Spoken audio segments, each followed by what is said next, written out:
Faouri, bonjour. Bonjour. Vous étiez récemment à Paris pour une visite. Peut-on savoir quel était l'objectif de cette visite?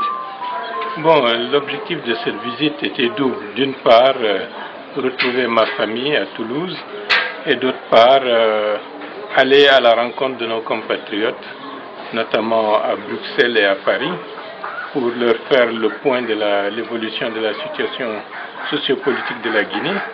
Et puis, en marge de tout cela, rencontrer certaines administrations et des officiels de l'État français pour des échanges par rapport à l'évolution du contexte national, voire même régional.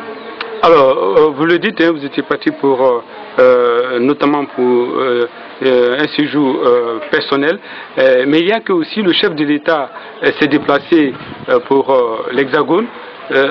Cela fait 35 ans que aucun chef d'État guinéen n'avait effectué une visite d'État en France. Que vous inspire justement cette visite d'Alpha Condé à l'orée du départ de François Hollande?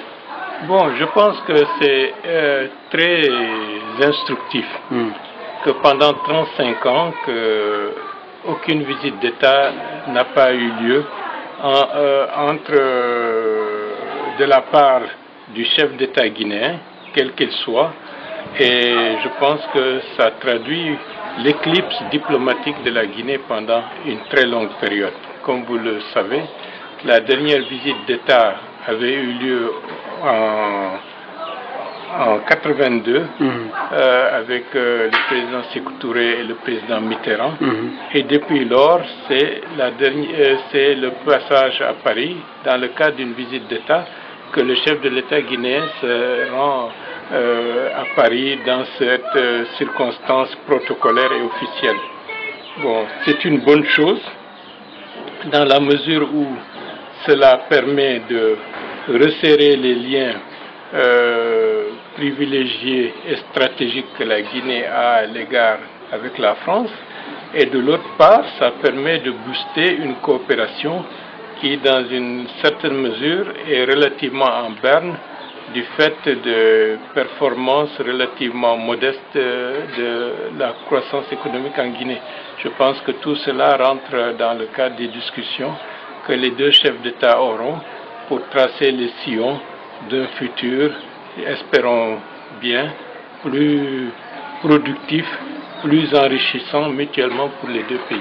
Récemment, sur une des radios locales, l'ancien président de la transition guinéenne, en l'occurrence le général Sékouba Konaté, a déclaré qu'il y a certaines personnalités qui seraient impliquées, selon lui, dans les événements douloureux du 28 septembre 2009. Entre autres, il a cité votre nom.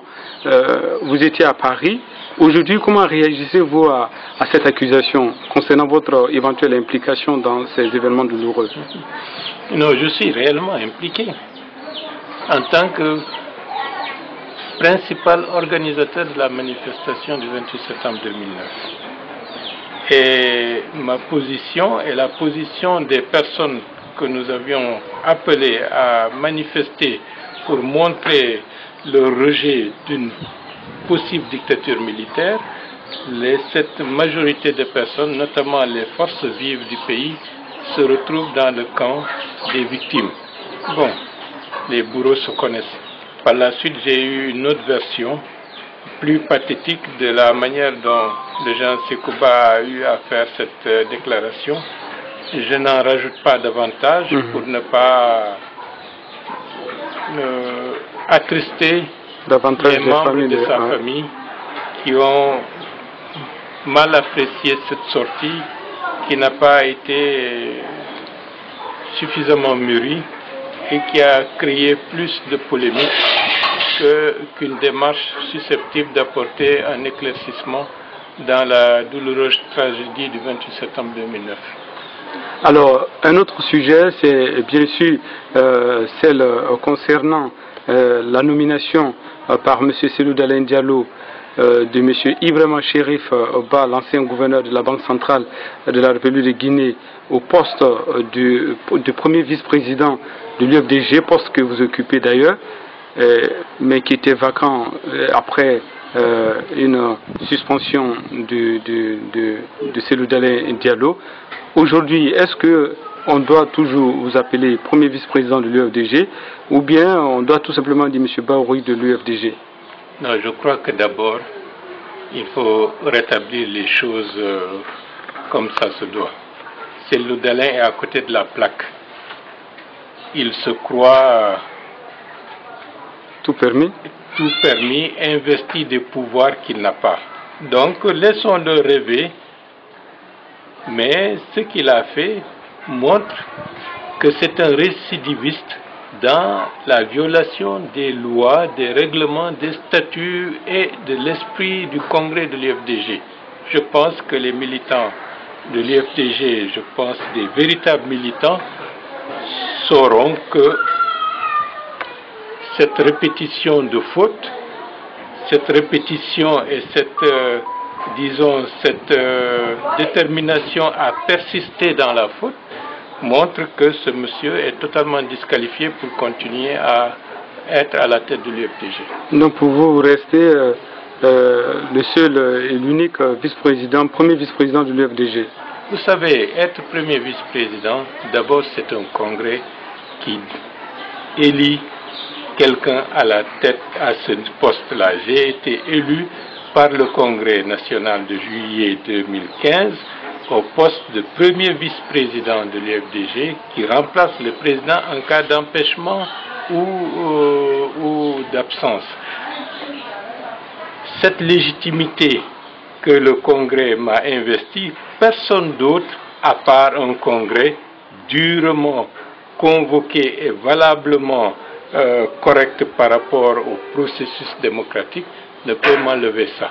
Mais je dois dire qu'aujourd'hui, je ne suis plus à ma place actuellement en train de me disputer avec qui que ce soit pour ce genre de poste. Je cherche à avoir le leadership de l'UFDG parce que la personne à qui on avait confié cette responsabilité est en train de détruire les bases sur lesquelles, pendant de longues années, nos efforts avaient permis que l'UFDG devienne la première force politique du pays et puisse susciter une véritable alternative pour un changement démocratique. Aujourd'hui, vous regardez le spectacle, c'est la Mamaya, c'est le symbole de la violence. Aboubacar Souma, député UFDG de Dixine, a préféré prendre le large parce qu'il a estimé que l'espace politique dans lequel il était ne peut plus convenir à sa façon de voir les choses. Et tant d'autres, et tant d'autres. Je pense que les militants authentiques de l'UFDG doivent prendre leurs responsabilités pour arrêter cette descente aux enfers qu'un clan est en train de mener en sacrifiant nos luttes, en sacrifiant nos sacrifices, en piétinant nos valeurs. Je pense que trop c'est trop. Alors, dernière question, c'est par rapport justement au code électoral qui a été adopté, mais qui n'a pas encore été promulgué par le chef de l'État parce que la Cour constitutionnelle doit plancher là-dessus. D'aucuns font circuler déjà dans la cité que ce code électoral pourrait bientôt être recalé par la Cour constitutionnelle. Si cela arrivait, est-ce que vous pensez qu'il y a une autre alternative justement pour éviter le blocage? Non, déjà je salue, ça ce n'est qu'une parenthèse, la Cour suprême d'avoir cassé l'arrêt de la Cour d'assises qui a jugé l'affaire du 19 juillet 2011. Je salue l'arrêt de la Cour parce que j'estime que ça va dans le bon sens. Deuxièmement, j'estime que la Cour constitutionnelle, garant de la constitutionnalité des lois et des règlements dans notre pays, saura distinguer le grain de l'ivraie. Parce que cette proposition de loi et cette loi qui a été adoptée avec une majorité de députés de la mouvance et et de ceux de l'UFDG, sauf Aboubacar Souma, je pense que cette loi présente des aspects anticonstitutionnels. Le suffrage est direct en Guinée. Il propose la nomination des chefs de quartier dans le cadre d'un suffrage indirect. C'est contraire à la Constitution. 2. Ils disent que les quartiers et les districts n'ont pas de personnalité morale pour de droit public, donc ne peuvent pas s'administrer de manière libre comme l'indique la Constitution. J'estime que cela est une vue très étroite qui ne tient pas compte de l'historicité de nos villages, de l'historicité de nos quartiers qui sont parfois plusieurs fois centenaires. Vous ne pouvez pas dire que les Missidés, vous ne pouvez pas dire que les Sotikemo, vous ne pouvez pas dire que les villages qui ont été à la base de création de villes n'ont pas de personnalité morale. Alors que fondamentalement, notre base sociale s'appuie sur ces entités que sont nos villages, que sont nos Missidés pour parler du côté du Fouta. Donc, sur le plan juridique, c'est une aberration le fait de considérer que les villages et les districts n'ont pas un caractère de collectivité locale. Maintenant, ceci dit, est-ce qu'il n'y a pas une autre alternative? Il y a une alternative qui peut être en conformité avec les lois de la République, avec la Constitution, et qui peut permettre de faire en sorte que la CENI ne soit pas bloquée, puisque la CENI a dit qu'elle n'a pas les moyens financiers et les moyens techniques d'organiser les élections au niveau des chefs de quartier et de district. C'est quoi la proposition? Elle est simple parce qu'elle est valable ailleurs. C'est l'exemple du Sénégal.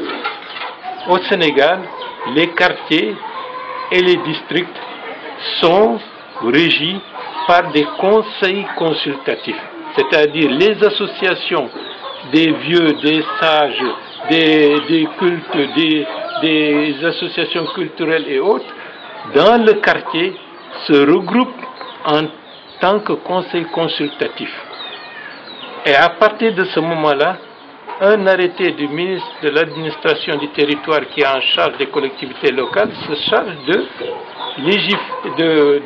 d'acter le fonctionnement et les attributions de ce conseil consultatif. Le maire de la commune, élu dans le cadre du conseil communal, est tenu de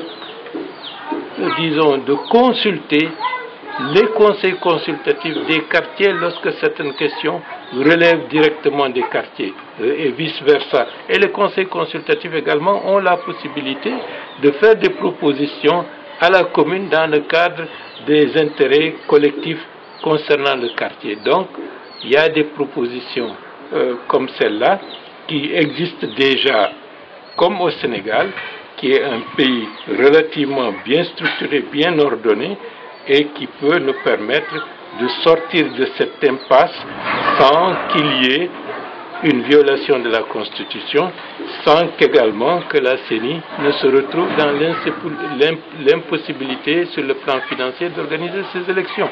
C'est simple, c'est clair, et je pense que ça permettrait de tourner la page. Et l'avantage de ce dispositif de conseil consultatif qui va se réunir et qui élira en son sein le conseil du quartier ou le conseil du district, permet de renforcer l'implication citoyenne à la base, de réencourager et de réimpulser le renouveau démocratique à la base. Et comme dit le président Alpha Condé, comme il a hérité d'un pays et non d'un État, à partir de ce processus, on peut reconstruire l'État guinéen. Monsieur Bahouri, merci d'avoir répondu à nos questions. Merci beaucoup.